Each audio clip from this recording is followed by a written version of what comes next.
by enemy machine guns in Luzon. And 81 years ago this month, he liberated the largest internment camp in the Philippines, one of the largest anywhere in the world.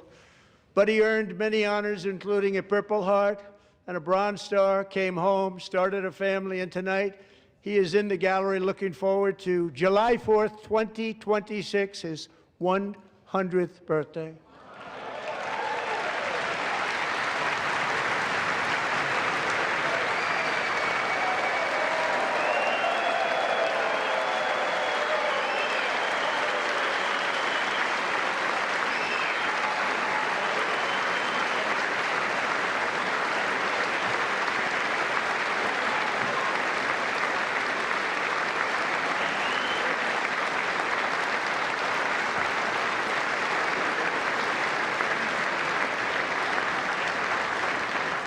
So, buddy, you're a brave man, and we salute you. Even in times of challenge, setback, and immense heartache, the spirit of 1776 has always shone through very brightly. It was July 4th of last year when floodwaters tore through a girls' summer camp in Central Texas, one of the worst things I've ever seen. I was there, rising 26 feet in the matter of minutes, tragically claiming many, many lives. You all remember that one. As the waters threatened to sweep her away, 11-year-old Millie Kate McClelland closed her eyes and prayed to God. She thought she was going to die. Those prayers were answered when Coast Guard rescue swimmer Scott Ruskin descended from a helicopter above. Nobody knew where he came from. It was Scott's first ever rescue mission, a young guy, but very brave, very, very top, always top in his class. And he lifted not just Millie Kate, but 164 others to safety.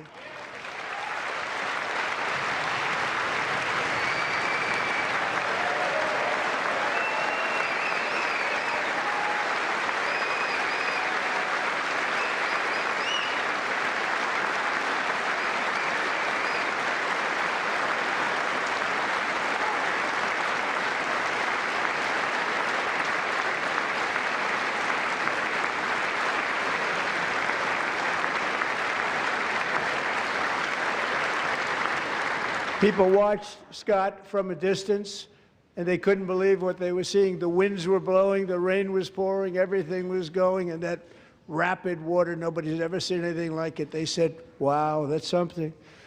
Tonight, Scott and Millie Kate are here together, reunited for the very first time. Thank you, Scott, Millie Kate.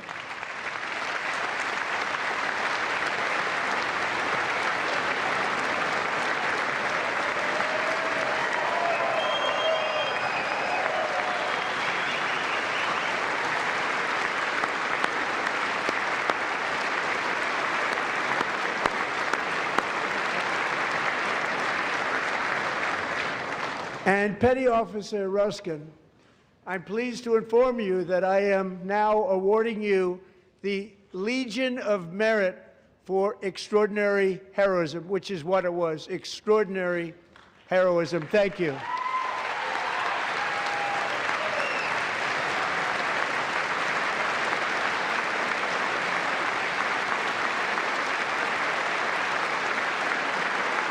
And I'd like to have the military aide to please come down and take care of the service. Military aide, thank you very much. Take care of that very important service. Thank you very much. From 1776 to today, every generation of Americans has stepped forward to defend life, liberty, and the pursuit of happiness. And they're really doing it for the next generation. But now it's our turn. Together we're building a nation where every child has the chance to reach higher and go further, where government answers to the people, not the powerful, and where the interests of hardworking American citizens are always our first and ultimate concern. That is the debt we owe to the heroes who came before us, and that is the promise we must keep to America for our 250th year.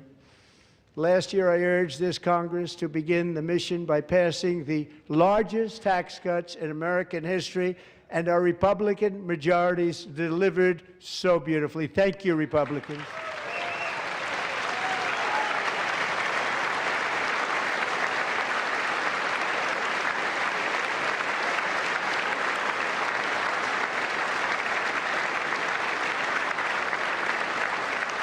All Democrats, every single one of them, voted against these really important and very necessary massive tax cuts.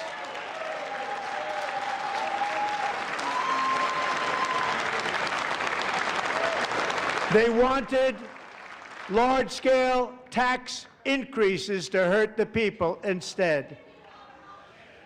But we held strong, and with the great, big, beautiful bill, we gave you no tax on tips, no tax on overtime, and no tax on Social Security for our great seniors.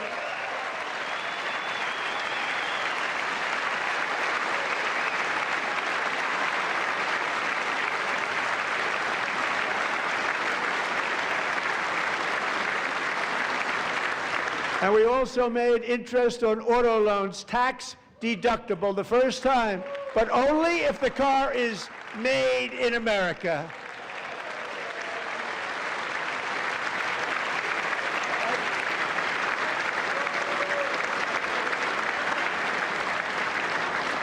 Recently in Pennsylvania, I met Megan Hemhauser, a devoted mom who's homeschools her children, beautiful, 2 children, during the day while waiting tables at night as her husband works overtime operating very heavy equipment.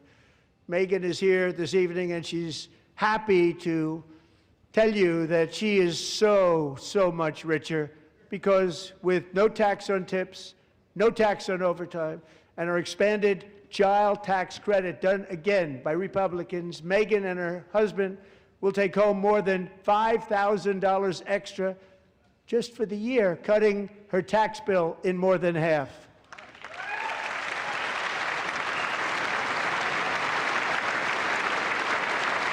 Megan, please stand up. We're fighting for you, Megan.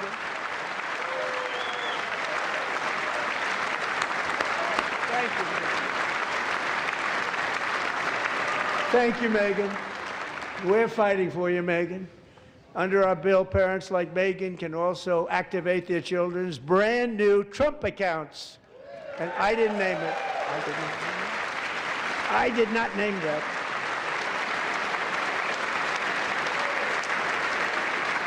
Nobody believes me, but I did not name it. It was named by a very tall man sitting right there in the third row.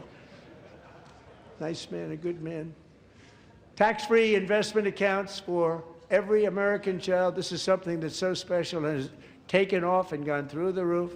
Millions will be pre-funded courtesy of the U.S. Treasury and private individuals like Michael and Susan Dell, who have donated $6.25 billion to fund the Trump accounts for 25 million American children. They're great people.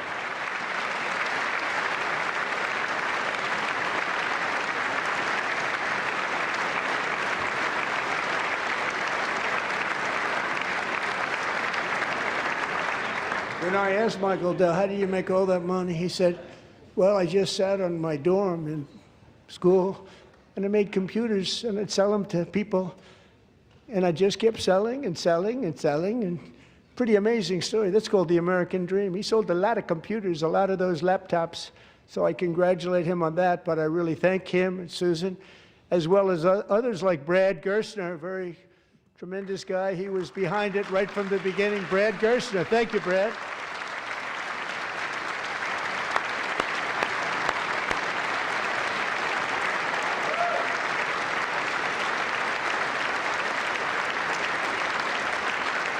So with modest additional contributions, these young people's accounts could grow to over $100,000 or more by the time they turn 18. Think of it, how much money is that for somebody that started with nothing? Over 100,000, could be much more than that. To make this investment in our children's future, go to trumpaccounts.org. TrumpAccounts.gov, and a lot of people are doing it. It's setting every record in the book. It's popular. They knew what it was going to take. I'm so proud of them. I'm so proud of the people that got it started. And now it's just taken off. One of the primary reasons for our country's stunning economic turnaround, the biggest in history, where the Dow Jones broke 50,000 4 years ahead of schedule, and the S&P hit 7,000, where it wasn't supposed to do it for many years, were tariffs. I used these tariffs, took in hundreds of billions of dollars to make great deals for our country, both economically and on a national security basis. Everything was working well. Countries that were ripping us off for decades are now paying us hundreds of billions of dollars. They were ripping us so badly, you all know that. Everybody knows it. Even the Democrats know it. They just don't want to say it. And yet these countries are now happy, and so are we. We made deals. The deals are all done. And they're happy. They're not making money like they used to, but we're making a lot of money. There was no inflation, tremendous growth. And the big story was how Donald Trump called the economy correctly, and 22 Nobel Prize winners in economics didn't. They got it totally wrong. They got it really wrong. And then just 4 days ago, an unfortunate ruling from the United States Supreme Court. It just came down. It came down. Very unfortunate ruling. But the good news is that almost all countries and corporations want to keep the deal that they already made, right, Scott? Knowing that the legal power that I, as president, have to make a new deal could be far worse for them, and therefore they will continue to work along the same successful path that we had negotiated before the Supreme Court's unfortunate involvement. So despite the disappointing ruling, these powerful country-saving, it's saving our country, the kind of money we're taking in, peace-protecting. Many of the wars I settled was because of the threat of tariffs. I wouldn't have been able to settle them without. Will remain in place under fully approved and tested alternative legal statutes. And they have been tested for a long time.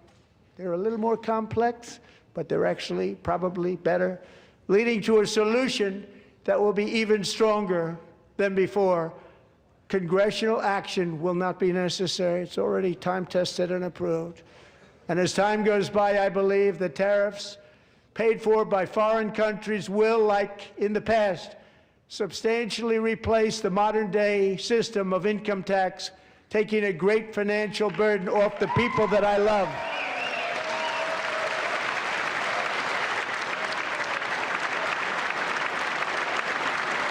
Right?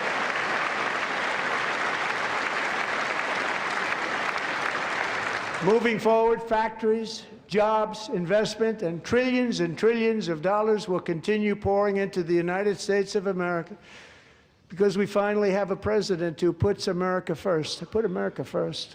I love America.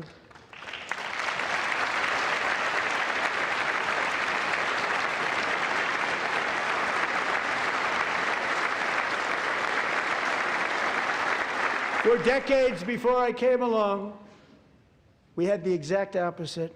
From trade to healthcare, from energy to immigration, everything was stolen and rigged in order to drain the wealth out of the productive, hardworking people who make our country great, who make our country run. Under Biden and his corrupt partners in Congress and beyond, it reached a breaking point with the Green New scam, open borders for everyone.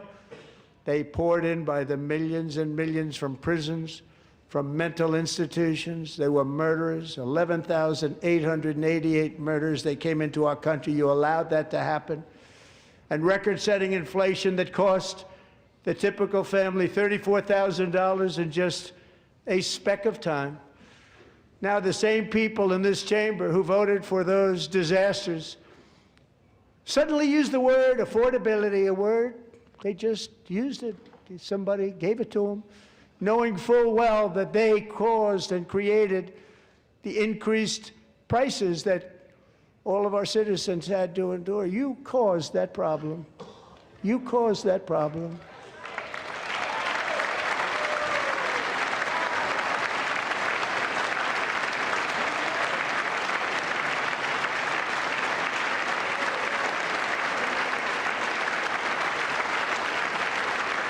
They knew their statements were a lie. They knew it. They knew their statements were a dirty, rotten lie. Their policies created the high prices. Our policies are rapidly ending them. We are doing really well. Those prices are plummeting downward.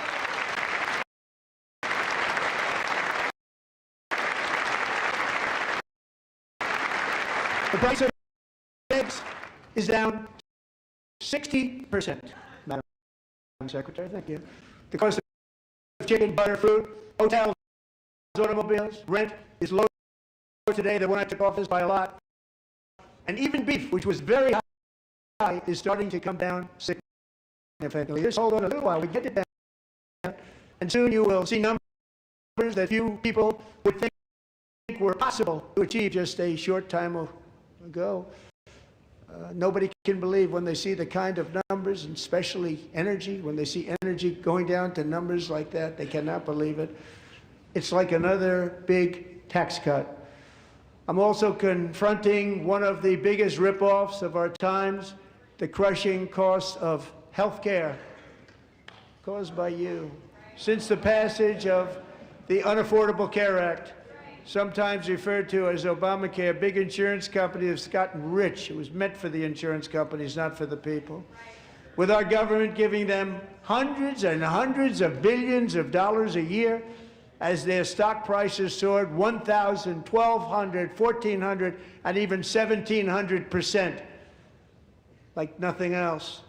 That's why I introduced the great health care plan. I want to stop all payments to big insurance companies and instead give that money directly to the people so they can buy their own health care, which will be better health care at a much lower cost.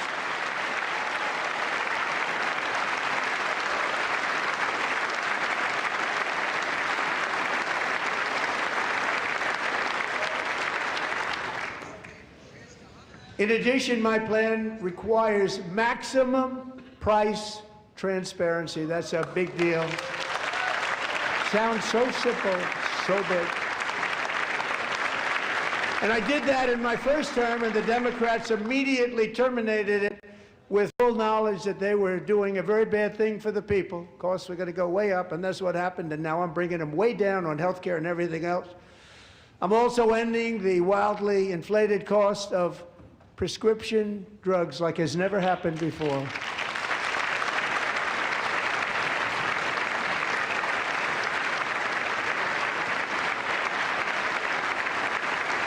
Other presidents tried to do it, but they never could. They tried. Most didn't try, actually.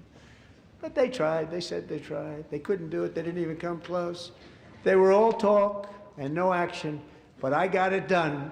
Under my just enacted most favored nation agreements, Americans who have for decades paid by far the highest prices of any nation anywhere in the world for prescription drugs will now pay the lowest price anywhere in the world for drugs. Anywhere, the lowest price.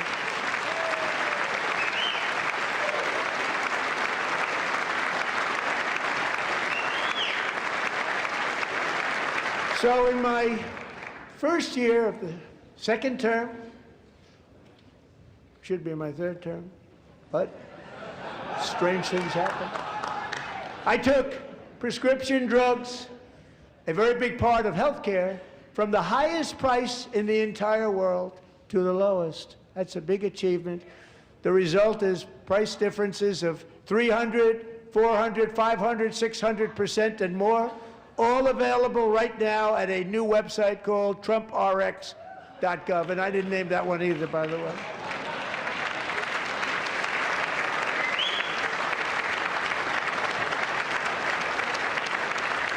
And here tonight is the very first customer ever to get that big discount, and it is big, Catherine Rayner. For 5 years, she and her husband have struggled with infertility, and they turned to IVF. One drug has been costing Catherine $4,000 to purchase, but a few weeks ago, she logged onto the TrumpRx website and got that same drug that cost $4,000, got it for under $500. a reduction of much more, actually, than $3,500. Catherine, we are all praying for you, and you're going to be a great mom.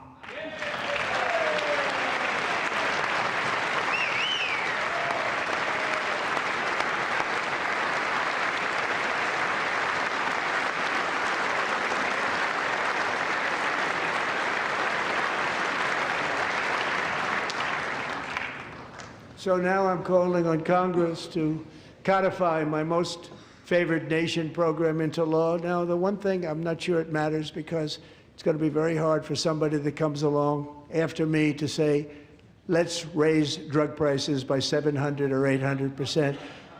But John and Mike, if you don't mind, codify it anyway. They may do it. Codify it anyway. Thank you. Many Americans are also concerned that energy demand from AI data centers could unfairly drive up their electric utility bills. Tonight, I'm pleased to announce that I have negotiated the new Ratepayer Protection Pledge. You know what that is? We're telling the major tech companies that they have the obligation to provide for their own power needs. They can build their own power plants as part of their factory so that no one's prices will go up. And in many cases, prices of electricity will go down for the community, and very substantially down. This is a unique strategy never used in this country before. We have an old grid. It could never handle the kind of numbers, the amount of electricity that's needed. So I'm telling them they can build their own plant. They're going to produce their own electricity. It will ensure the company's ability to get electricity while at the same time lowering prices of electricity for you, and could be very substantial for all of you cities and towns. You're going to see some good things happen over the next number of years. Another pillar of the American dream that has been under attack is home ownership.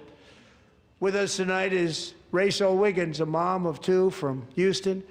She placed bids on 20 homes and lost all of those bids to gigantic investment firms that bypassed inspection, paid all cash, and turned those houses into rentals, stealing away her American dream. She was devastated. Stories like this are why last month I signed executive order to ban large Wall Street investment firms from buying up into thousands single-family homes.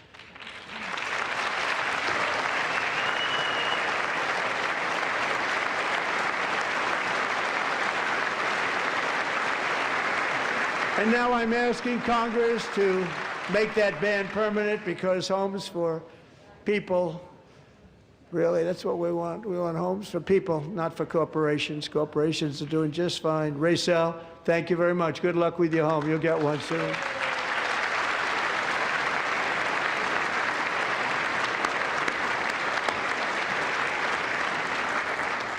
We're also working to make it easier for Americans to save for retirement. And under this administration, we will always protect Social Security and Medicare. They are not protecting it for our seniors. We will always protect Social Security, Medicare, Medicaid.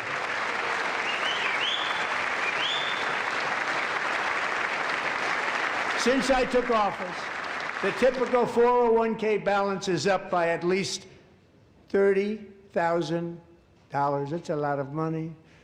We have millions and millions of people, because the stock market has done so well, setting all those records. Your 401ks are way up. Yet half of all of working Americans still do not have access to a retirement plan with matching contributions from an employer. To remedy this gross disparity, I'm announcing that next year my administration will give these often forgotten American workers, great people, the people that built our country, access to the same type of retirement plan offered to every federal worker. We will match your contribution with up to $1,000 each year. As we ensure that all Americans can profit from a rising stock market, let's also ensure that members of Congress cannot corruptly profit from using insider information.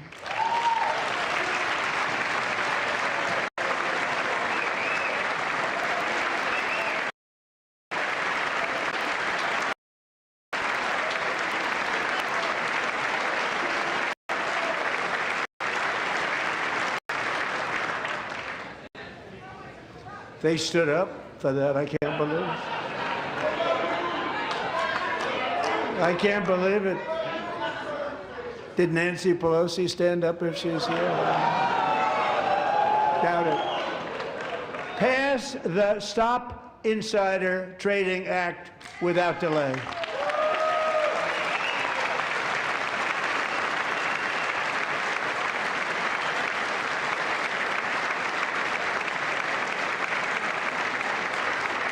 I wasn't sure if anybody even on this side was going to applaud for that. I'm very impressed. Thank you. I'm very impressed. But when it comes to the corruption that is plundering, it's plundering America. There's been no more stunning example than Minnesota, where members of the Somali community have pillaged an estimated $19 billion from the American taxpayer. Oh, we have all the information. And in actuality, the number is much higher than that. And California, Massachusetts, Maine, and many other states are even worse. This is the kind of corruption that shreds the fabric of a nation, and we are working on it like you wouldn't believe. So tonight, although started 4 months ago, I am officially announcing the war on fraud to be led by our great Vice President, J.D. Vance.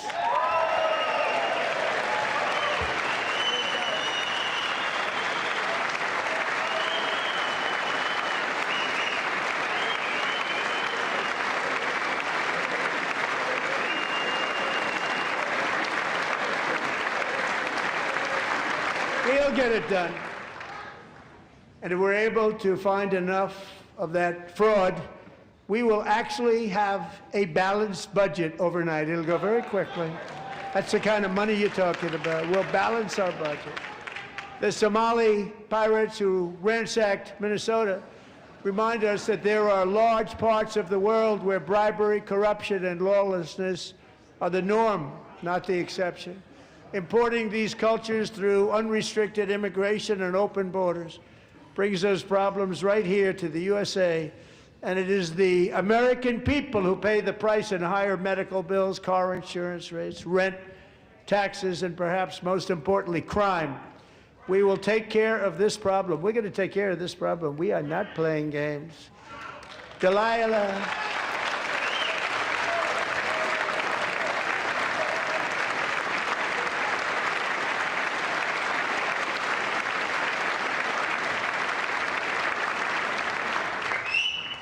Delilah Coleman was only 5 years old in June 2024 when a 18-wheel tractor trailer plowed into her stopped car traveling at 60 miles an hour or more. The driver was an illegal alien let in by Joe Biden and given a commercial driver's license by open borders politicians in California. Doctors said Delilah would never be able to walk or talk, have a good life. She wouldn't even be able to eat again. But against all odds, she is now in the first grade learning to walk. And she's here this evening with her dad, Marcus, a fantastic man. Delilah, please, you are a great inspiration. Please stand up.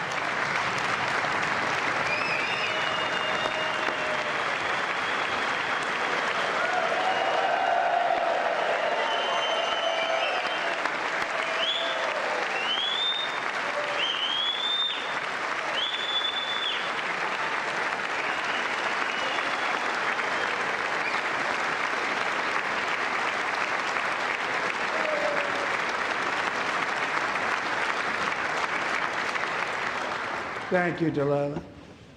Many, if not most, illegal aliens do not speak English and cannot read even the most basic road signs as to direction, speed, danger, or location. That's why tonight I'm calling on Congress to pass what we will call the Delilah Law, barring any state from granting commercial driver's licenses to illegal aliens.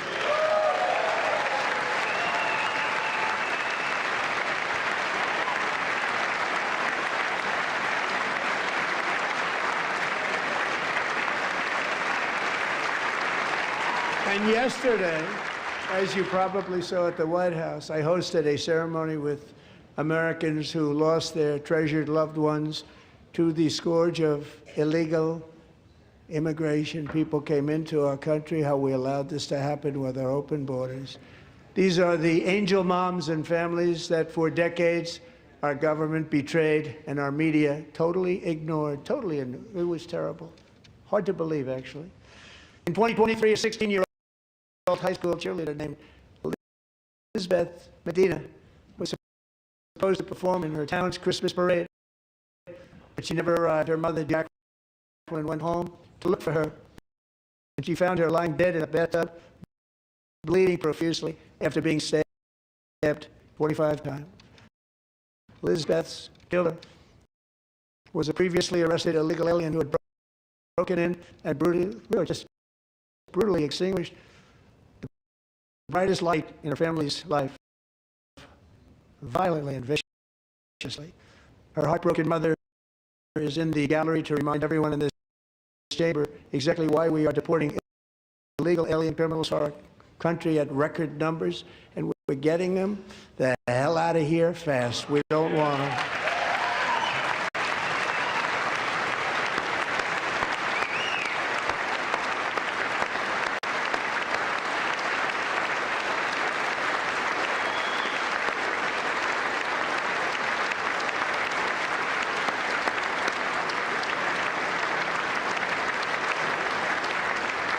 Thank you very much, Jacqueline. Thank you.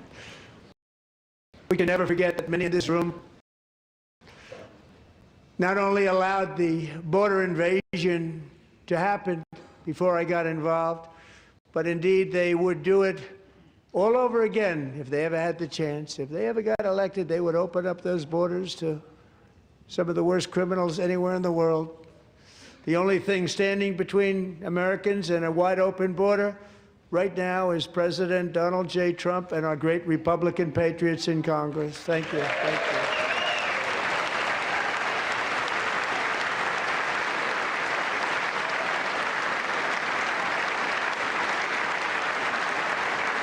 As we speak, Democrats in this chamber have cut off all funding for the Department of Homeland Security. It's all cut off.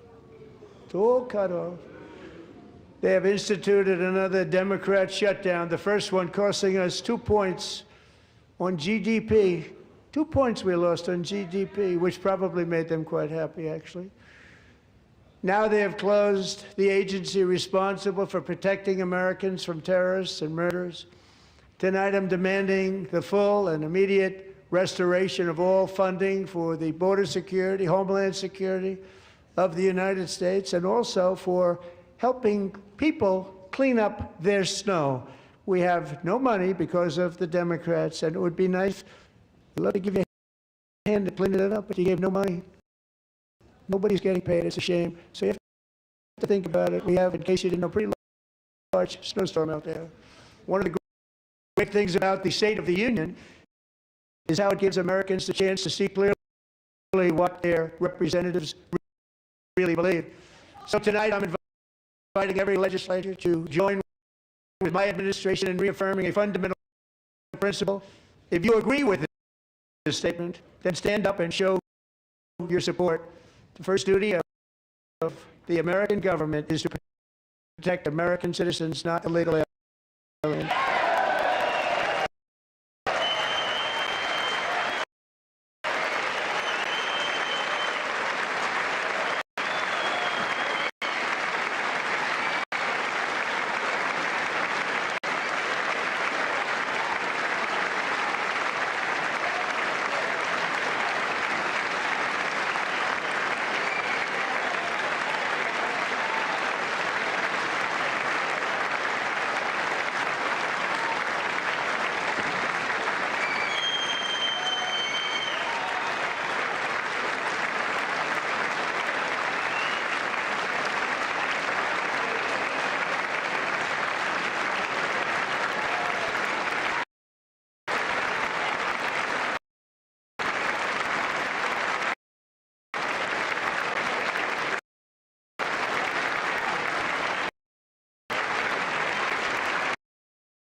Isn't that a shame? You should be ashamed of yourself not standing up. You should be ashamed of yourself. That is why I'm also asking you to end deadly sanctuary cities that protect the criminals and enact serious penalties for public officials who block the removal of criminal aliens. In many cases, drug lords, murderers all over our country, they're blocking the removal of these people out of our country, and you should be ashamed of yourself. Yeah.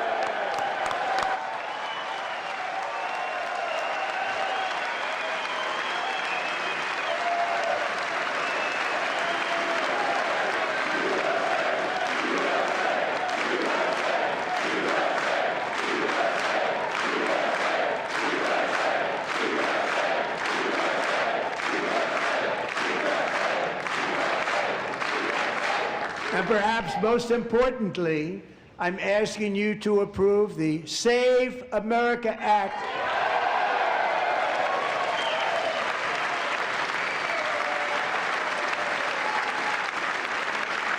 To stop illegal aliens and others who are unpermitted persons from voting in our sacred American elections. That cheating is rampant in our elections. It's rampant.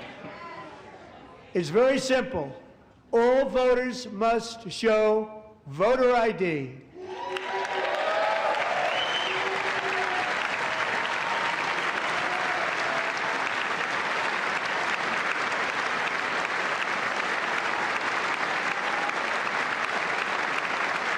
All voters must show proof of citizenship in order to vote.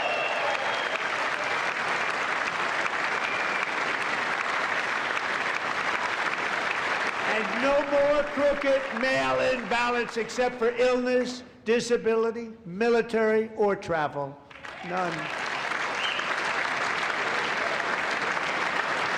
And this should be an easy one. And by the way, it's polling at 89%, including Democrats. 89%.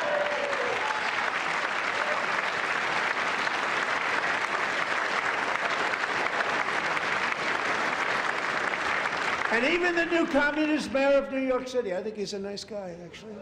Speak to him a lot. Bad policy, but nice guy. Just said they want people to shovel snow. They got hit hard. Wants them to shovel snow, but if you apply for that job, you need to show 2 original forms of ID and a Social Security card. Yet they don't want identification for the greatest privilege of them all, voting in America. No, it's no good. No good. Both Republicans and Democrats overwhelmingly agree on the policy that we just enunciated. And Congress should unite and enact this common sense, country-saving legislation right now, and it should be before anything else happens.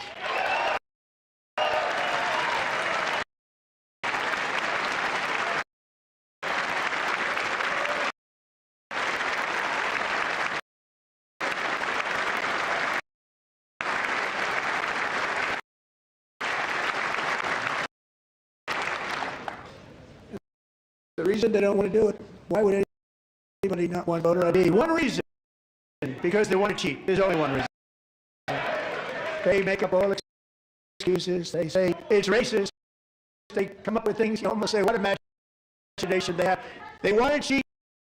They have cheated, and their policy is so bad that the only way they can get elected is to cheat. And we're going to stop it. We have to stop it, John.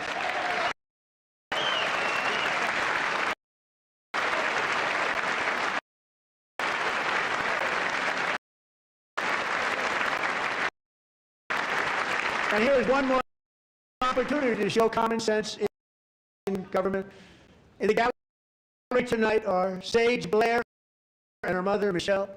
In 2021, Sage was 14 when school officials in Virginia sought to socially transition her to a new gender, treating her as a boy and hiding it from her parents. Hard to believe, isn't it? Before long, a confused Sage ran away from home. After she was found in a horrific situation in Maryland, a left-wing judge refused to returned Sage to her parents because they did not immediately state that their daughter was their son. Sage was thrown into an all-boys state home and suffered terribly for a long time. But today, all of that is behind them because Sage is a proud and wonderful young woman with a full ride scholarship to Liberty University. Sage and Michelle, please stand up.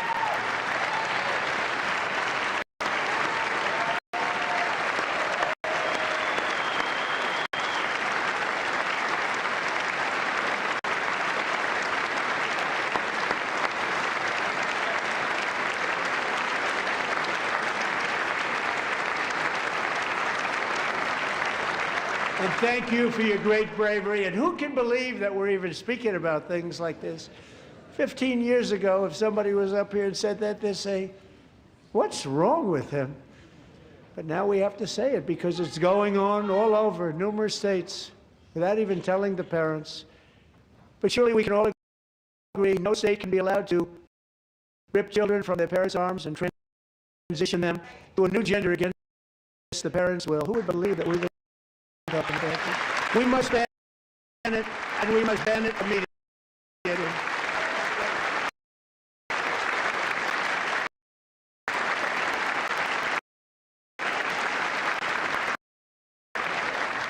Look, nobody says up. These people are crazy. I'm telling you, they're crazy.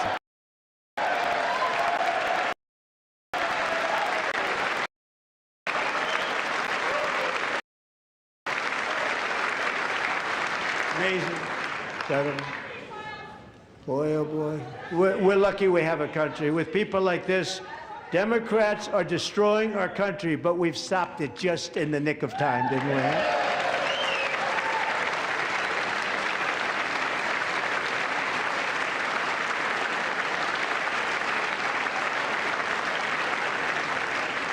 No one cares more about protecting America's youth than our wonderful First Lady. Now a movie star. She's a movie star. Can you believe it? Who would have believed that? Over the past year, she has had an incredible impact championing AI legislation, advancing a landmark executive order on foster care, and helping secure $30 million to launch the Melania Trump Foster Youth to Independence Initiative. It's a tremendous, really a tremendous thing that happened and had a lot of bipartisan support. She gets much better bipartisan support than I do. I get none. She gets a lot. Someday you're going to have to tell me how you did that. And students and educators in every state have joined the First Lady's efforts in the presidential AI challenge, keeping America's next generation positioned to succeed and strongly succeed in the future. Tonight we welcome two young people whose lives reflect the First Lady's impact, Sierra Burns and Everest Nevermont. Thank you both, and Melania, thank you. I know how hard you worked on it. Thank you very much.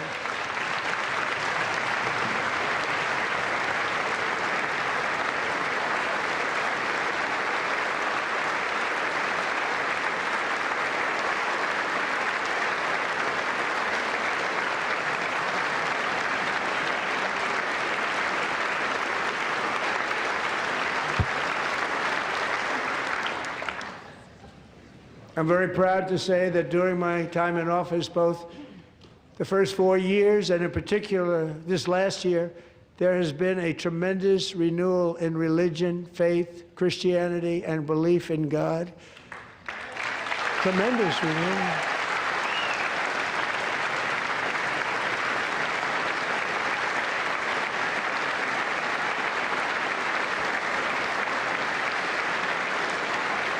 This is especially true among young people, and a big part of that had to do with my great friend, Charlie Kirk, a great guy. Right there.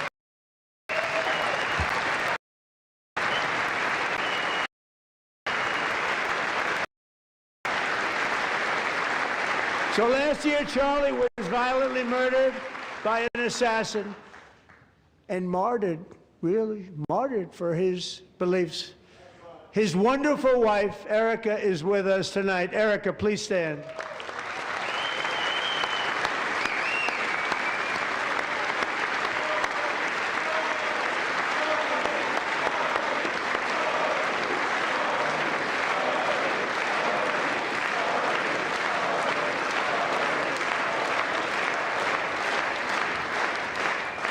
Thank you, Erica. Been through a lot. In Charlie's memory, we must all come together to reaffirm that America is one nation under God, and we must totally reject political violence of any kind.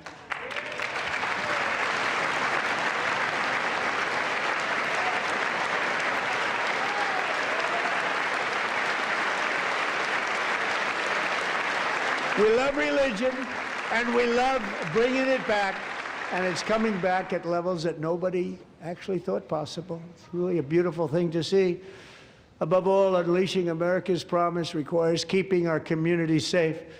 We have made incredible strides, yet dangerous repeat offenders continue to be released by pro-crime Democrat politicians again and again. We are honored to be joined tonight by a woman who's been through hell, Anya Zuretska. In 2022, she and her beautiful daughter, so beautiful, what a beautiful young woman, Irina, fled war-torn Ukraine to live with relatives near Charlotte, North Carolina. And by the way, what's going on with Charlotte? Last summer, 23-year-old Irina was riding home on the train when a deranged monster who had been arrested over a dozen times and was released through no cash bail, stood up and viciously slashed a knife through her neck and body. No one will ever forget. There were people on that train. No one will ever forget the expression of terror on Irina's face as she looked up at her attacker in the last seconds of her life. She died instantly. She had escaped a brutal war only to be slain by a hardened criminal, set free to kill in America, came in through open borders. Mrs. Zuretska, tonight I promise you we will ensure justice for your magnificent daughter, Irina.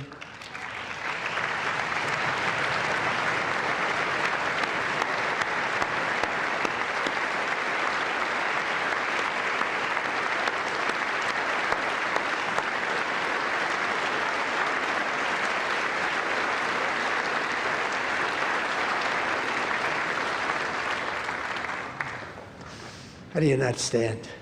How do you not stand? I'm asking this Congress to pass tough legislation to ensure that violent and dangerous repeat offenders are put behind bars, and importantly, that they stay there.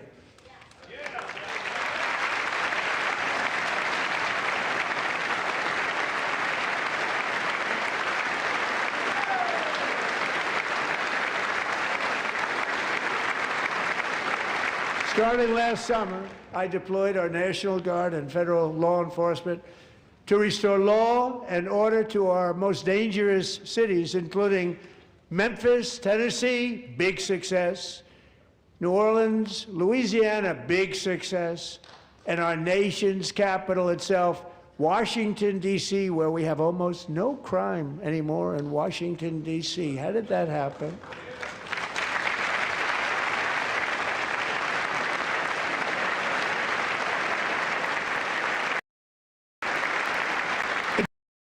Crime in Washington is now at the lowest level ever recorded, and murders in D.C. this January were down close to 100% from a year ago.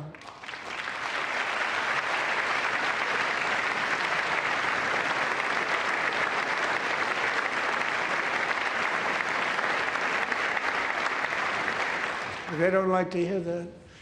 One of the sick people, one of the brave service members who helped achieve this stunning turnaround was 20-year-old West Virginia Army National Guard Specialist Sarah Beckstrom.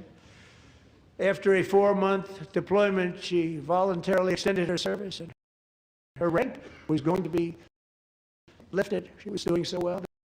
I was so proud of her.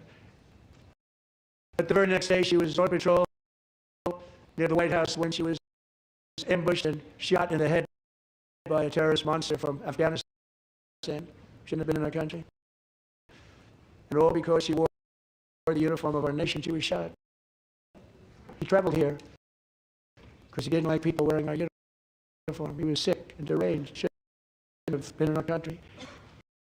Sarah Beckstrom died in order to defend our capital, and we are honored to be joined by her wonderful parents scary. And you believe your daughter was a true American patriot, and she will be greatly missed. She was a great person. I saw reports on her. They never see anything like her.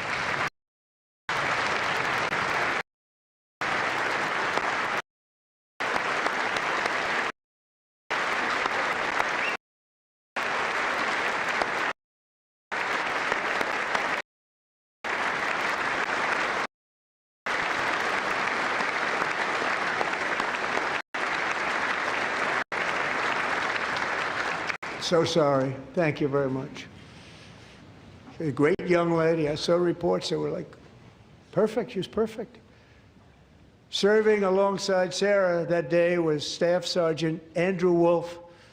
The terrorist shot Andrew in the head, and no one thought he could possibly make it.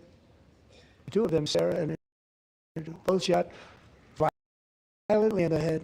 Neither was expected to make it. They weren't even given a chance, except his wonderful mother, named Melody, who I spoke to the same night, and she was so positive. The doctors thought that Andrew was gone, but his mother said, no, Mr. President, Andrew will be fine. He's going to make it. I've never seen anything like it. I mean, he was given almost no chance.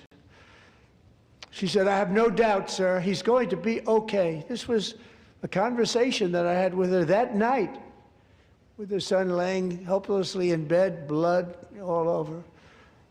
Everybody is praying, she said, sir, he will be okay. The doctors didn't understand what she was saying, and after looking at the results of the damage done, neither did I.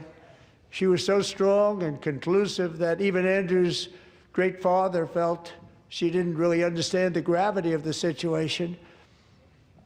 But she turned out to be right. Right, Melody? She turned out to be right.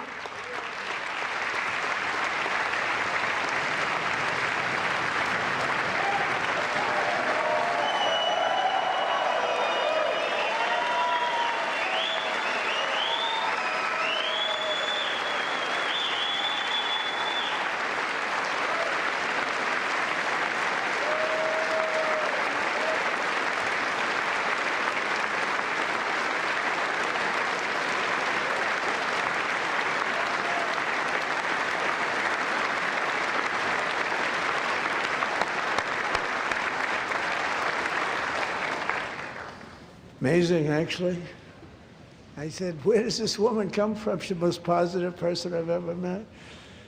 With God's help, Andrew has battled back from the edge of death, and we're talking about the edge of death, on his way to a miraculous recovery. He's got a little work to do, but he's doing great. Nice to see you. He's a good-looking guy. Nice to see you. Thanks, Andrew. Thank you very much.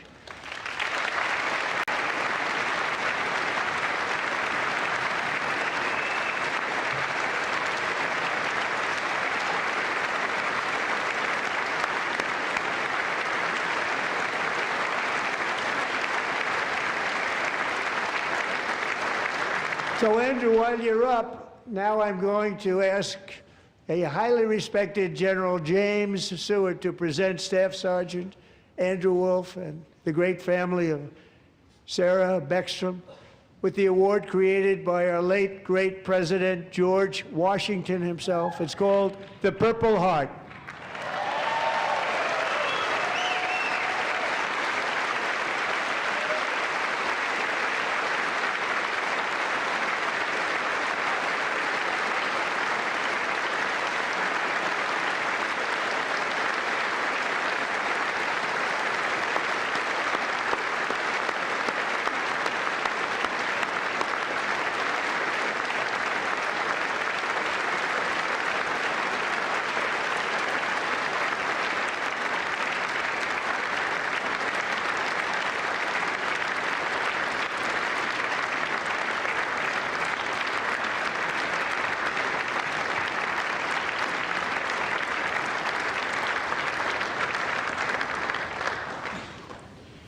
We love you all. Love you. We're proudly restoring safety for Americans at home, and we are also restoring security for Americans abroad. Our country has never been stronger. My first 10 months, I ended 8 wars, including Cambodia. Isn't it funny? Sick people. Cambodia and Thailand, Pakistan and India. Would have been a nuclear war. 35 million people said the Prime Minister of Pakistan would have died if it were not for my involvement. Kosovo and Serbia, Israel and Iran, Egypt and Ethiopia, Armenia and Azerbaijan, the Congo and Rwanda, and of course the war in Gaza, which proceeds at a very low level. It's just about there. And I want to thank Steve Witkoff and Jared Kushner for your help. Thank you, Steve. Thank you, Jared.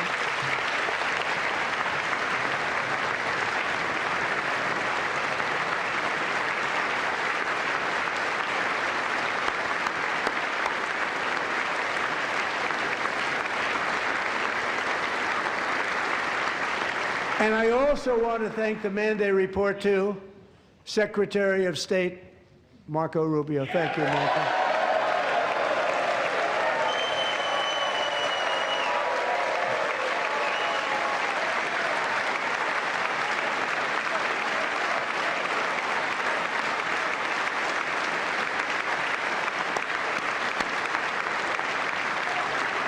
People don't like you. You know, Marco got 100% of the votes when he was in confirmation. I think our next one was about 54%. And some of the Democrats are now saying, I can't believe we approved that guy.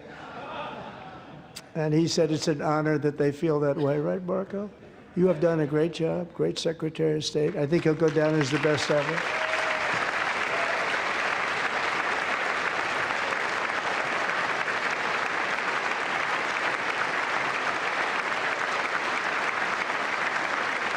Under the ceasefire I negotiated, every single hostage, both living and dead, has been returned home. Can you believe that?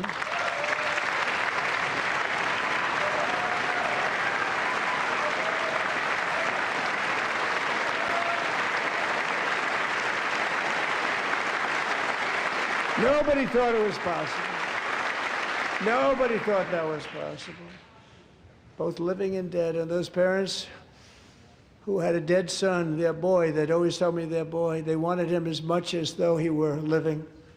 That was an amazing period of time. They came back, and when we got all of the living hostages back, and many, many before them, but I always said those last 20 are going to be very tough, but we got many, many more, hundreds. But I said those last 20 are going to be tough. We got them back. But we only got back 14 or 15 of the dead of the 28. And believe it or not, Hamas worked along with Israel, and they dug, and they dug, and they dug. It's a tough thing to do. Going through bodies all over, passing up 100 bodies sometimes for each one that they found. Tough job. And they finally got it back to 27. And then Steve and Jared, they got it back to 28. They found all 28. Nobody thought that was possible, but we did it. And I remember the family of the 28th. They were so grieved, but they were so happy as it's possible to be. They had their boy back. The mother said, "Sir, we have our boy back." What a period of time that was, but we got them all back. So thank you both very much. Great job.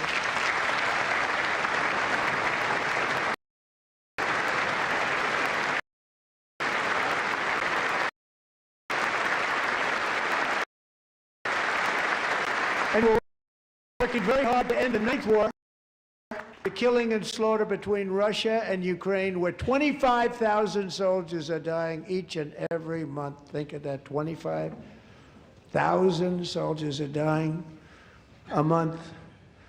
A war which would have never happened if I were president, would have never happened. As president, I will make peace wherever I can, but I will never hesitate to confront threats to America wherever we must. That's why in a breakthrough operation last June, the United States military obliterated Iran's nuclear weapons program with an attack on Iranian soil known as Operation Midnight Hammer.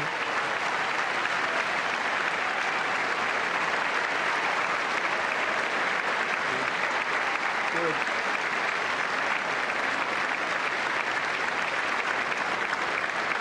For decades, it had been the policy of the United States never to allow Iran to obtain a nuclear weapon. Many decades.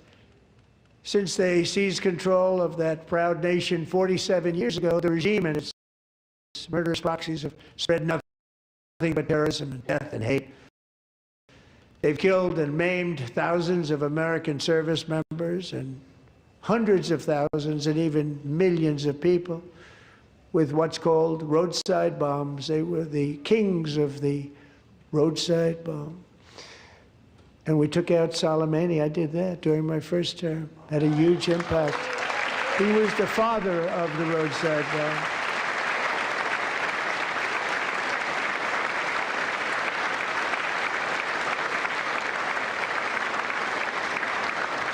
And just over the last couple of months with the protests, they've killed at least, it looks like, 32,000 protesters. 32,000 protesters in their own country. They shot them and hung them. We stopped them from hanging a lot of them with the threat of serious violence. But this is some terrible people. They've already developed missiles that can threaten Europe and our bases overseas, and they're working to build missiles that will soon reach the United States of America. After Midnight Hammer, they were warned to make no future attempts to rebuild their weapons program, and in particular, nuclear weapons. Yet they continue, starting it all over. We wiped it out, and they want to start all over again, and are at this moment again pursuing their sinister ambitions. We are in negotiations with them. They want to make a deal, but we haven't heard those secret words. We will never have a nuclear weapon. My preference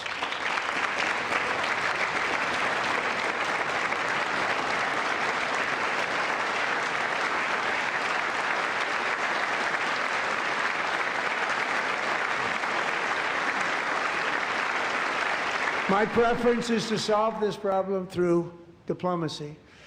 But one thing is certain, I will never allow the world's #1 sponsor of terror, which they are by far, to have a nuclear weapon. Can't let that happen.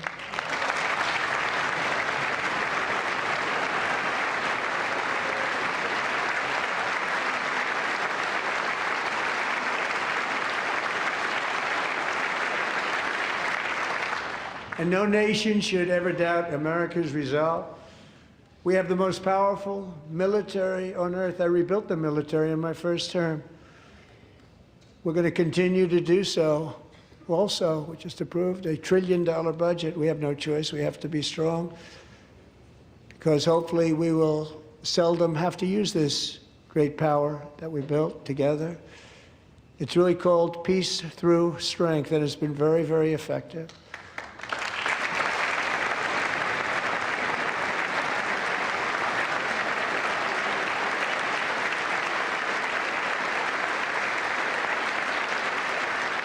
So thanks to Republicans in Congress, we're investing that record number of dollars, have no choice, in the United States Armed Forces.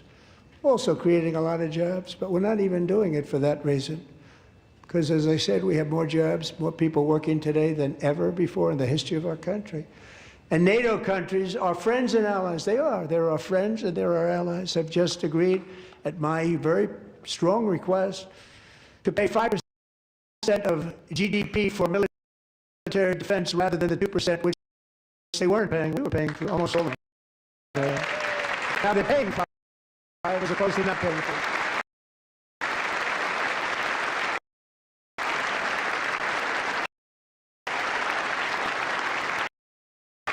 And getting that 5% was something which everyone said would never be done, could not happen. We got it really easily. One meeting.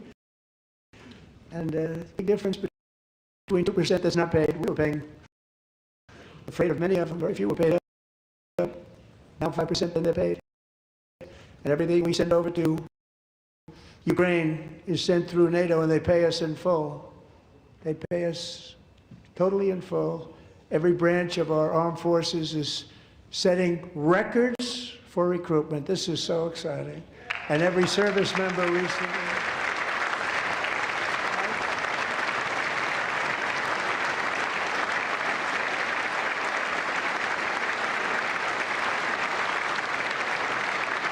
And every service member recently received a warrior dividend of $1,776.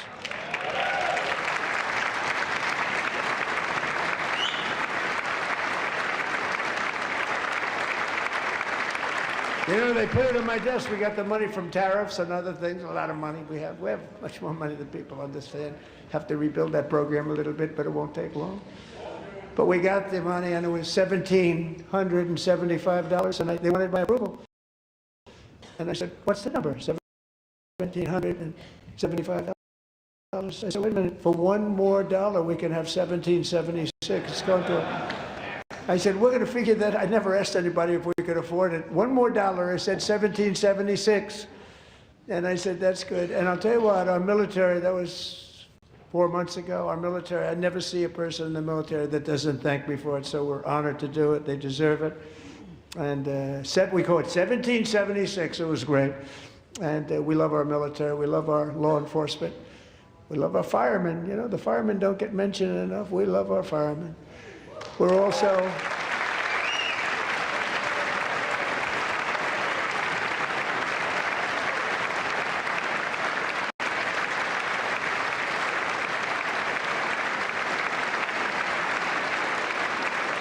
We're also restoring American security and dominance in the Western Hemisphere, acting to secure our national interests and defend our country from violence, drugs, terrorism, and foreign interference. For years, large swaths of territory in our region, including large parts of Mexico, really large parts of Mexico, have been controlled by murderous drug cartels.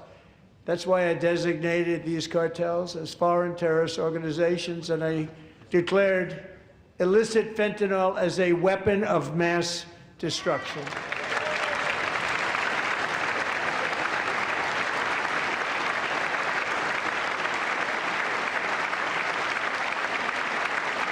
And with our new military campaign, we have stopped record amounts of drugs coming into our country and virtually stopped it completely coming in by water or sea. You probably noticed that.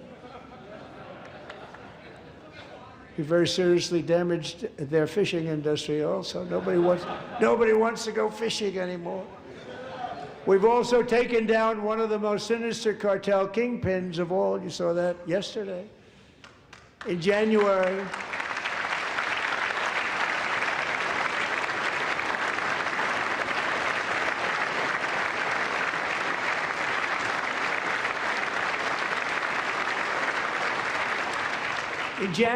elite American warriors carried out one of the most complex, spectacular feats of military competence and power in world history. No one's seen anything like it. Foreign leaders, I won't tell you who, called me and they said, very impressive, very good.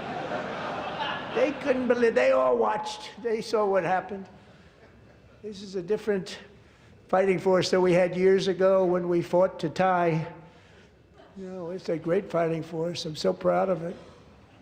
Look at Space Force. Space Force is my baby, because we did that. My baby is becoming so important.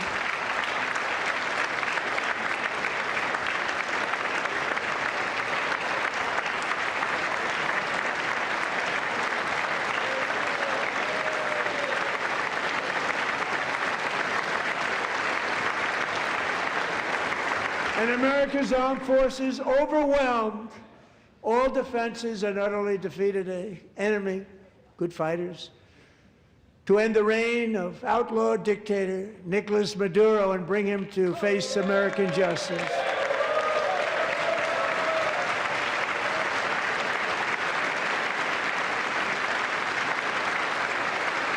And this was an absolutely colossal victory for the security of the United States, and it also opens up a bright new beginning for the people of Venezuela.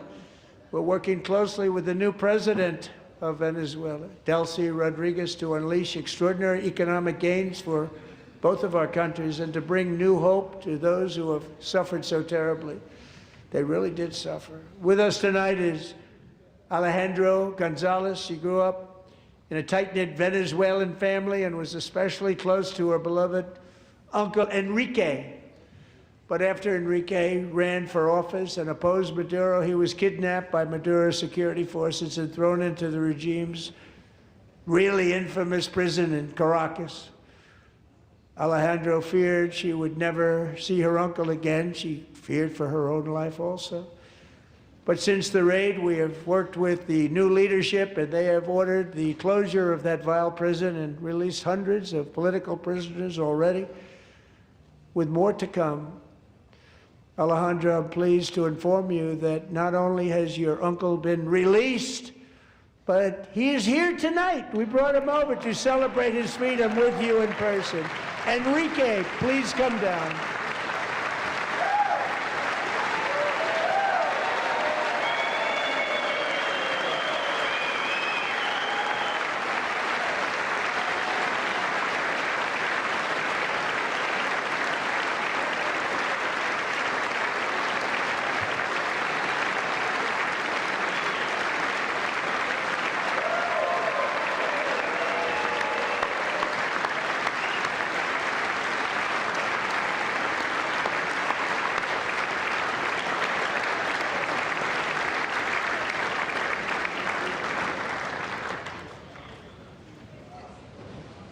Thank you, Enrique. Have a good time.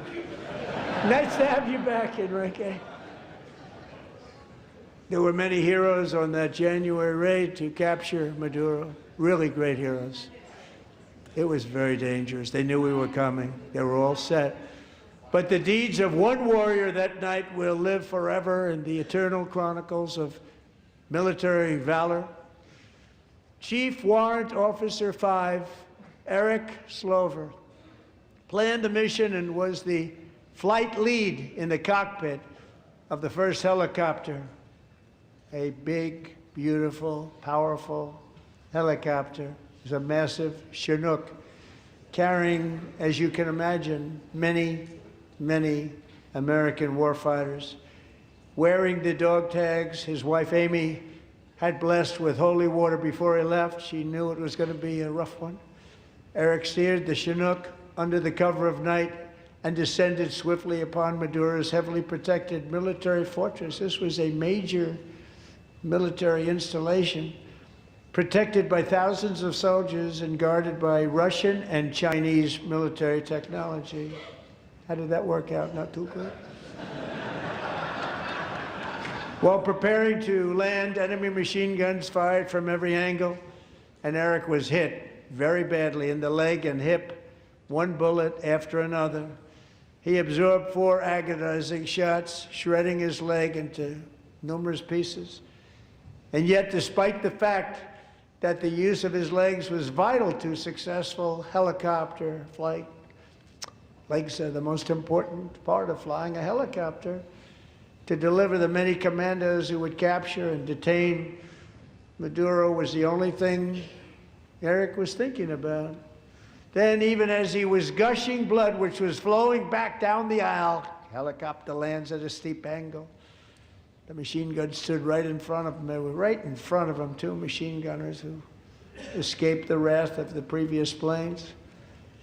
Eric maneuvered his helicopter with all of those lives and souls to face the enemy and let his gunners eliminate the threat. Turned the helicopter around so the gunners could take care of business, saving the lives of his fellow warriors from what could have been a catastrophic crash deep in enemy territory. Only after safely landing the helicopter with all the warriors aboard in the exact right spot, which was vital to the mission, we probably would have had to maybe cancel the mission if that didn't happen. Eric told his co-pilot, also wounded, but not as gravely, to take over. I'm about ready to pass out. The success of the entire mission and the lives of his fellow warriors hinge on Eric's ability to take the searing pain. It was unbelievable what's happened to his legs of the bullets and keep on flying and landing and People knew what was happening. Everybody in the back of the helicopter knew because they saw the blood pouring down the aisle. Chief Warrant Officer Slover is still recovering from his serious wounds, but I'm thrilled to say that he is here tonight with his wife, Amy. Eric and Amy, come on in.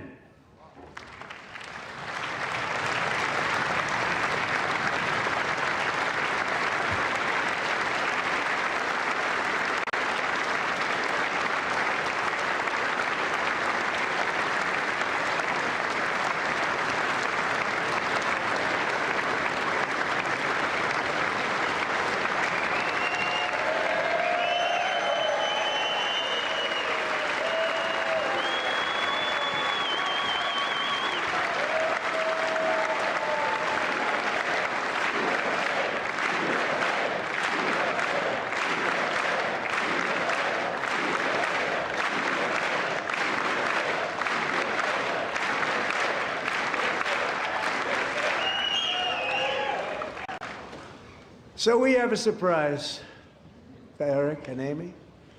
In recognition of Eric's actions above and beyond the call of duty, I would now like to ask General Jonathan Braga to present Chief Warrant Officer Slover with our nation's highest military award, the Congressional Medal of Honor.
Well, thank you very much, Eric and Amy. Great to get to know you. I met with them and with a lot of their fellow warriors at Fort Bragg recently. You notice the name Fort Bragg, we have it back, we brought it back. We won the First World War with it, the Second World War with it, and then they decided to change the name. So we changed it back. Everybody wanted to change back too.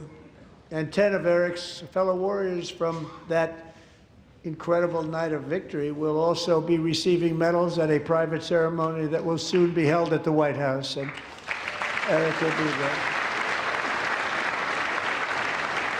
Thank you.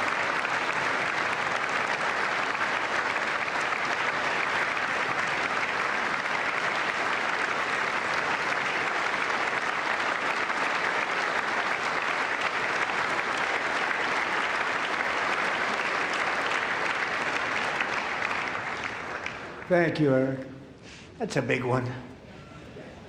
Tonight we've celebrated many truly extraordinary American patriots, but there is one last living legend to honor before we go.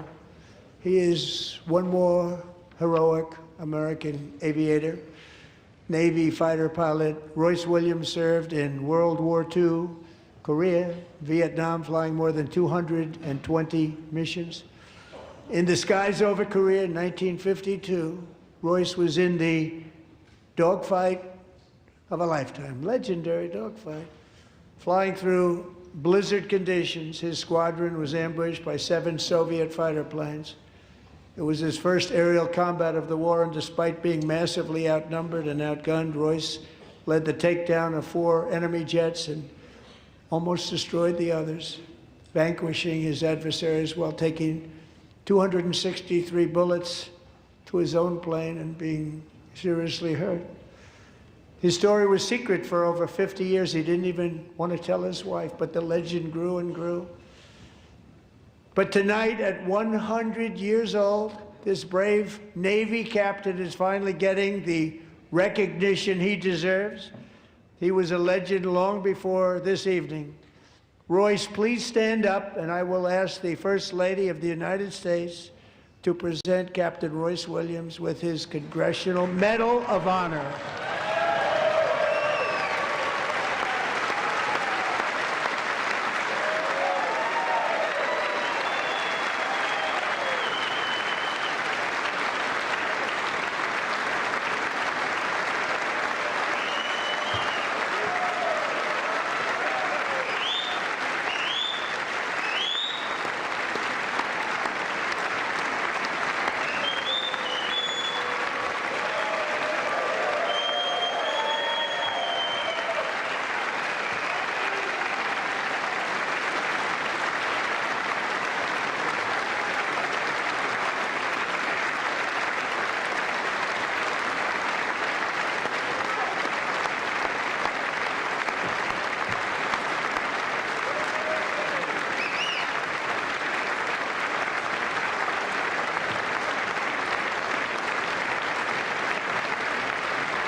Thank you, Royce, and thank you, Eric.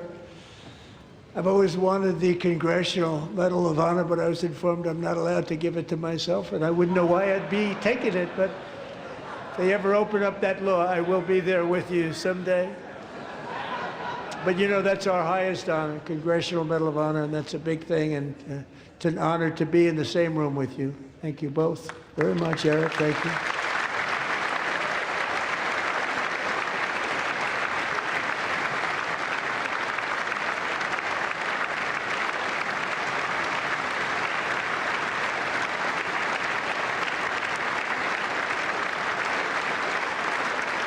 Thank you. 250 years is a long time in the life of a nation, but in another sense, it's really a mere moment in the eye of history. Two of the gentlemen we met in the gallery this evening took their first breaths 1 century ago, 100 years before that, on July 4th, 1826, the author of the Declaration of Independence, brilliant, Thomas Jefferson, drew his last breath. Just a single long human lifespan separates the giants who declared and won our independence from the heroes who stand among us tonight. Everything our nation has done, everything we have achieved, has been the work of those few great lifetimes.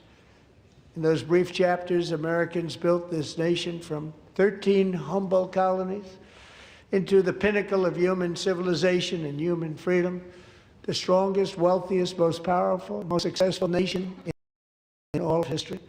Americans ventured out across the daunting and dangerous continent. We carved past through an unforgiving wilderness, settled a boundless frontier, and tamed the beautiful but very, very dangerous Wild West.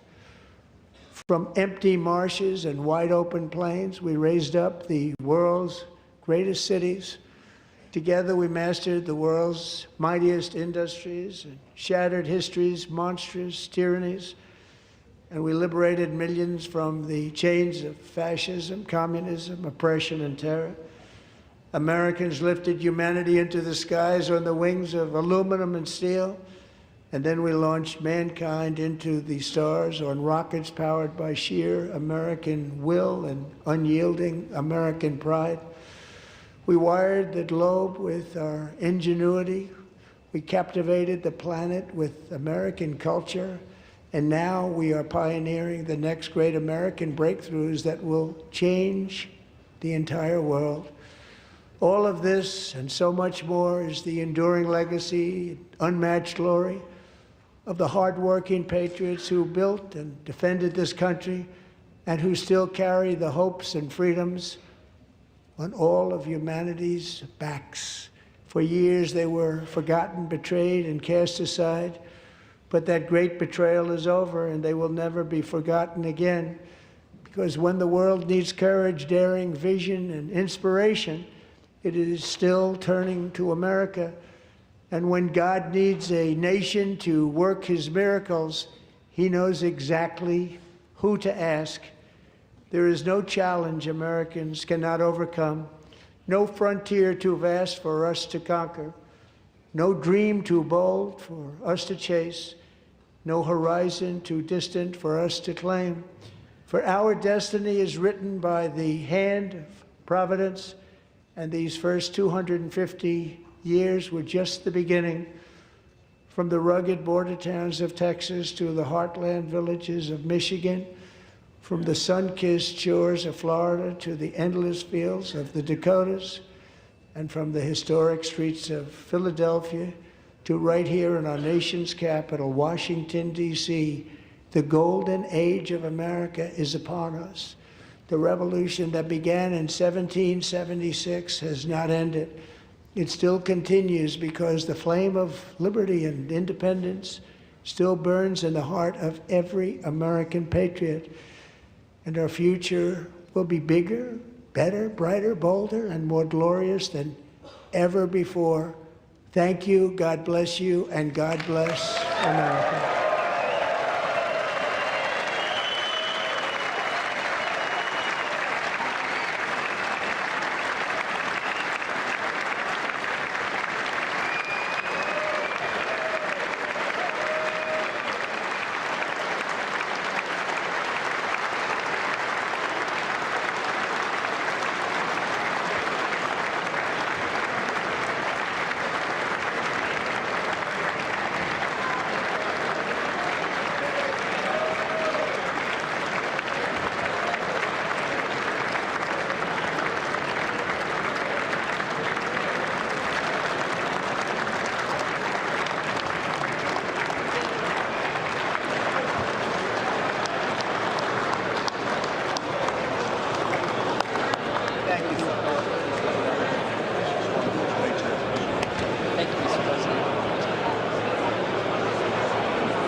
Okay. We're just wrapping up the State of the Union address here on February 24th, 2026. Real quick, I do apologize for the unfortunate technical difficulties. Looks like I was somewhat able to recover.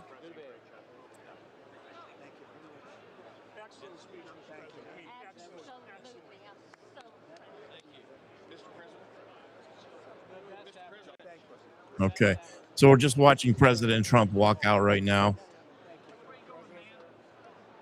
We're going to go to your comments in a second. I'll give my take, what I can give. I'm going to have to go back and watch certain parts. I tried to off screen. I was posting throughout it, but going live and doing all this at one time and then having technical difficulties. Unfortunately, I got to go back and watch some of the stuff I actually missed.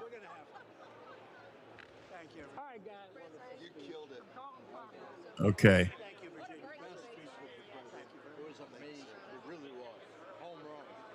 This is, I love this camera angle here. Let's give President Trump a moment here. Then I'll give you my 2 cents, and I'd like to hear from you. In the meantime, while we're looking at this, in the comments, what was your overall take? I'd like to hear from you. What was your overall take? Please comment below and let me know what you thought of tonight's State of the Union address.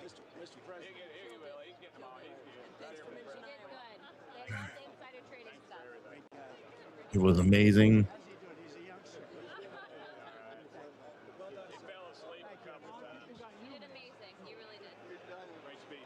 Yeah, I did. I had to recover. I promise you guys, I'm going to correct this. There's nothing more that drives me crazy is things that are unprofessional or technical issues.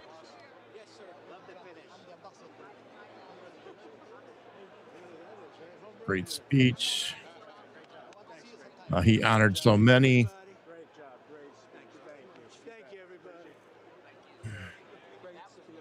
Amazing evening. It was great.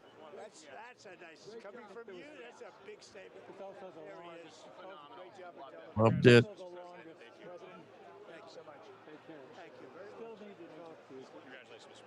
Phenomenal. Words are being used to describe tonight's State of the Union.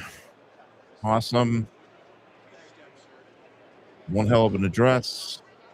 Thank you for letting us chat together. Oh, you're very welcome. I love when we have the opportunity to come together.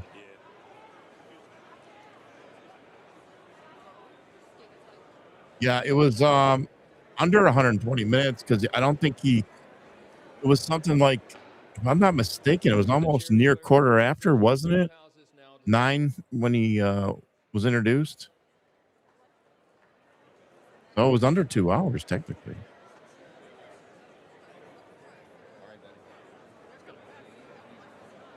Okay, so I'm gonna get rid of that.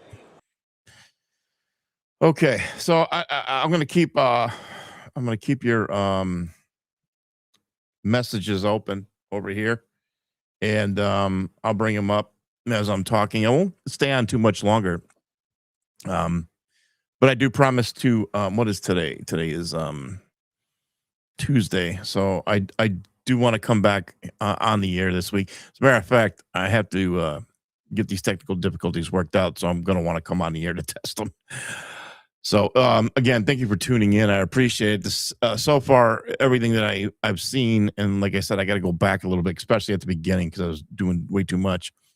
The State of the Union address was amazing. Now, obvious, what stood out the most is, and we've seen it before in the past, the Democrats sitting down. Look, I'll just call it for what it is. I know many people for quite some time now.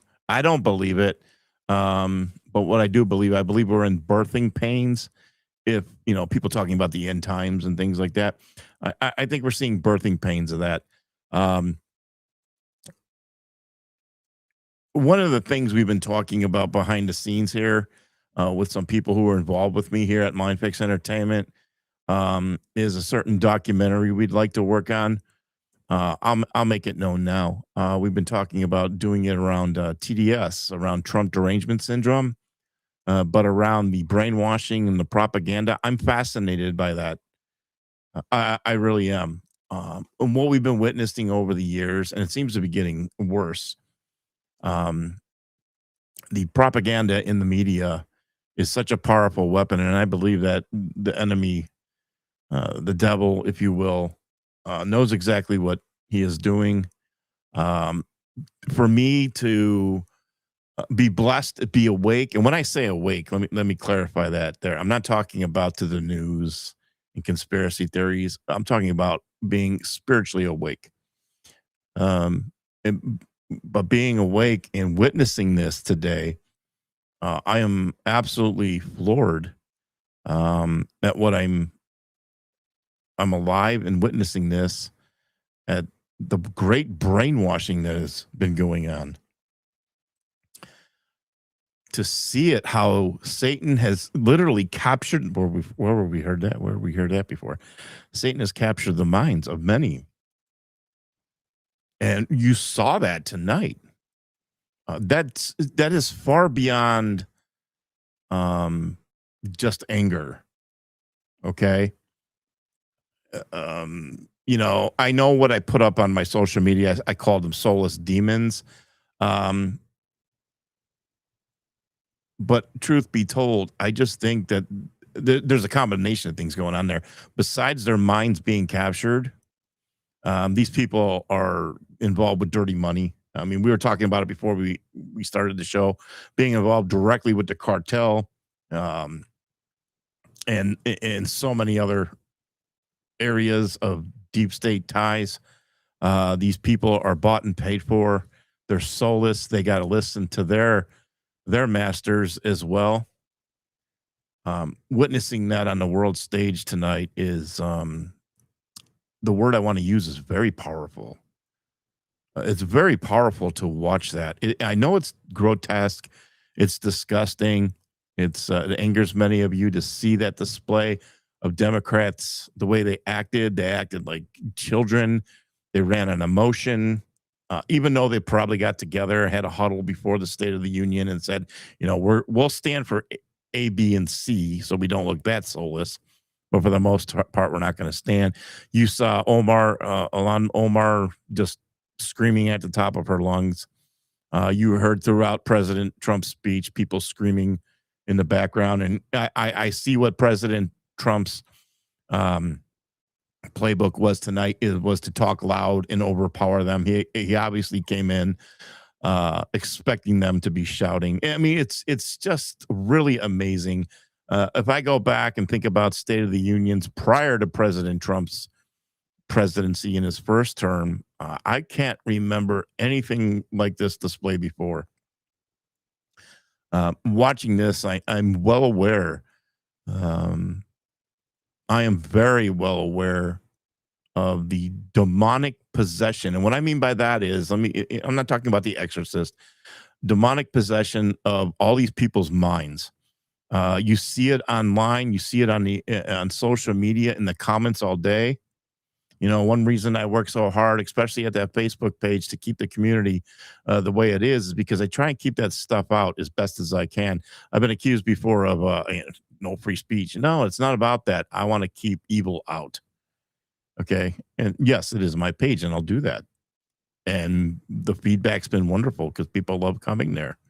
You can go on the White House page and go on any other page, and the comments are just filled with grotesque, the grotesque display of just evil. People are really, really lost. They're very angry. They're filled with hatred. There's so many things going on in this world today. And again, I'm just very blessed to be spiritually grounded, as many of you are. I know many of you are that follow me, and to witness this. Think about everything that we read in your Bible, or you would hear on those Sunday sermons. We're seeing these things come to pass. It's definitely good versus evil. It is spiritual warfare. That's why I've talked about for years. I wrote this screenplay for this film, and it's about spiritual warfare. And I really believe it's taking many years for me to finally move forward and getting on set to film, because God said to me, no, not yet. We got to write a few years out. You have to see what I have to show you. I got to hide that. And that's what's going on. It's really something. It's really something. Yeah, correct. It is a spiritual battle. And again, I thought, I'll wrap up on that part. But again, I thought the speech was really good. I did listen it very closely, attentively when he was talking about Iran, especially because I'm trying to get a grasp or a gauge on things as far as the language goes. I think we'll be seeing probably some breaking news very soon now. I know a lot of people, and I posted that at least a good week ago. I says, I don't see us going into Iran at the moment. I think we're getting a little closer.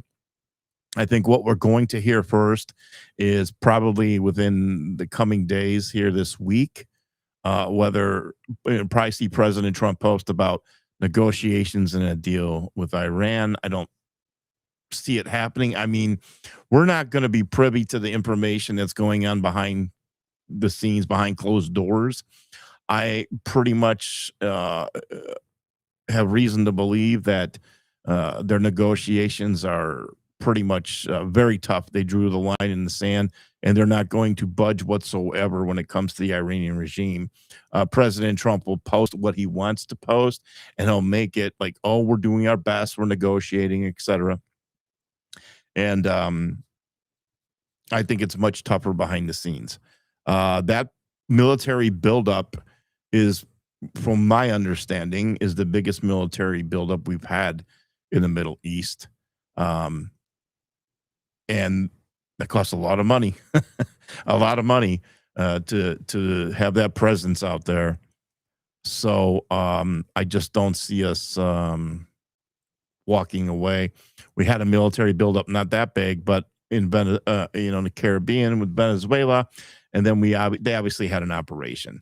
There is a plan when you send that much military out there, especially in those waters.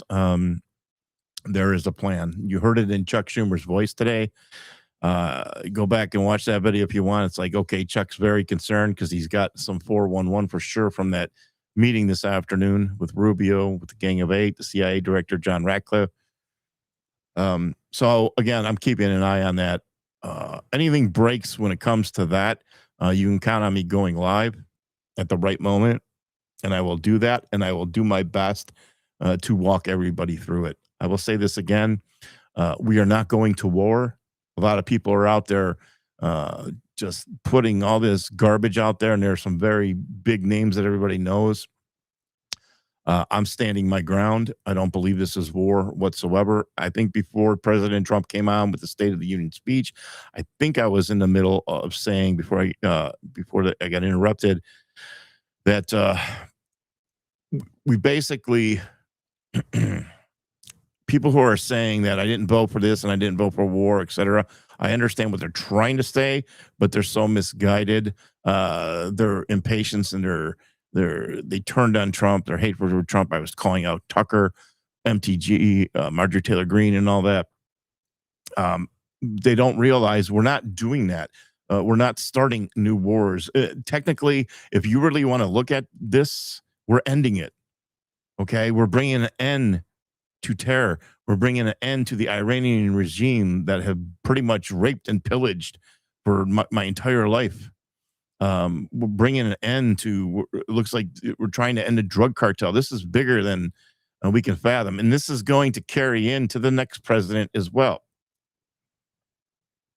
Okay. And we're witnessing it. We are literally witnessing everything that, if you really want to get technical, that Q talked about. Now it's taken us many years. We're on what, 9 years, going on 10 years, whatever it's been.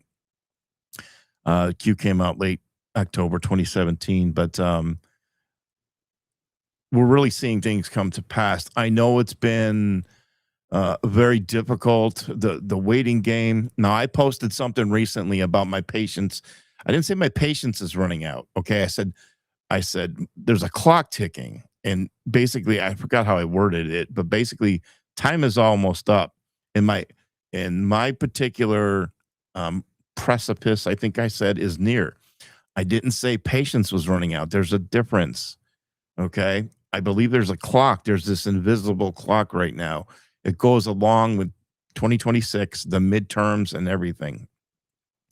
Again, I know somebody asked me in the beginning of the show about arrests. We've been talking about arrests for years. I don't think we're exactly there yet. I know the frustration that's going on out there.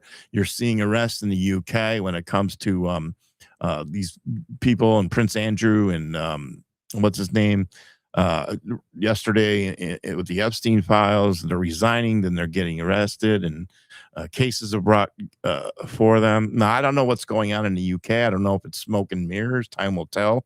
Okay. But right now, of course, I see people screaming and yelling, and I get it. I understand it. But at the end of the day, if there's truly a plan, we have to be patient, very, very patient. I know it's been years in the making, but let's give it just a little bit longer. My precipice is near. I think it's pretty much, I've looked at 2026, 4th of July, as not an end date, but as a date of perhaps a certain achievement um, that Donald Trump and team and the plan needs to get to. Okay. But other than that, I'm going to continue to do what I've been doing. I'm going to continue to hold the line.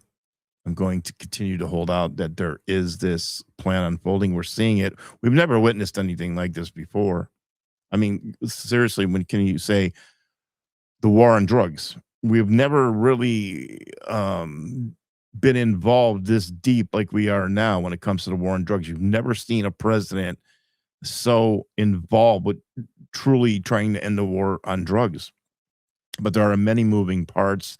And I realize that. I realize just about everything is connected and it's one big chess game. Again, time is running out. I understand that. We all know this.